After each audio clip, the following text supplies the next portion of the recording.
ನೋಡಿ ಈಗ ತನಿಖೆಗೆ ವಹಿಸಿದ್ದಾರೆ, ಅದೇನಲ್ಲಿ ಸಾಬೀತಾಗಬೇಕೋ ಸಾಬೀತಾಗುತ್ತೆ. ಅದ್ರ ಬಗ್ಗೆ ನಾನೇನ್ ರಿಯಾಕ್ಷನ್ ಕೊಡ್ಲಿ? ಇನ್ನೇನಾದ್ರು ಇದ್ರೆ ಕೇಳಿ.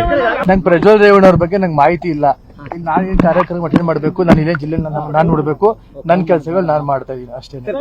ರೇವಣ್ಣ ಸಾಹೇಬ್ರ ಮೇಲೆ 1000 ಮಾಡ್ಲಿ, ಈಗ ಏನ್ ಸಾಬೀತಾಗಬೇಕು ಅದು ಸಾಬೀತಾಗುತ್ತೆ. ಆಮೇಲೆ ನಮ್ಮ ಜಿಲ್ಲೆ ಜನಕ್ಕೆ ಗೊತ್ತು, ಇಲ್ಲಿ ನಮ್ಮ ತಾಲೂಕು ಜನಕ್ಕೆ ಗೊತ್ತು ರೇವಣ್ಣ ಸಾಹೇಬ್ರು ಏನು ಅಂತ. ಆ ರೀತಿಯಾದ ಈ ವಿಷಯಕ್ಕೆ ನಾನು ನಿಜವಲ್ಲೂ ಪ್ರತಿಕ್ರಿಯೆ ಕೊಡೋಕೆ ಇಷ್ಟಪಡಲ್ಲ. ನೋಡಿ, ರಾಜಕೀಯ ದುರುದ್ದೇಶದಿಂದ ಯಾರು ಏನ್ ಬೇಕಾದ್ರೂ ಮಾಡ್ತಾರೆ.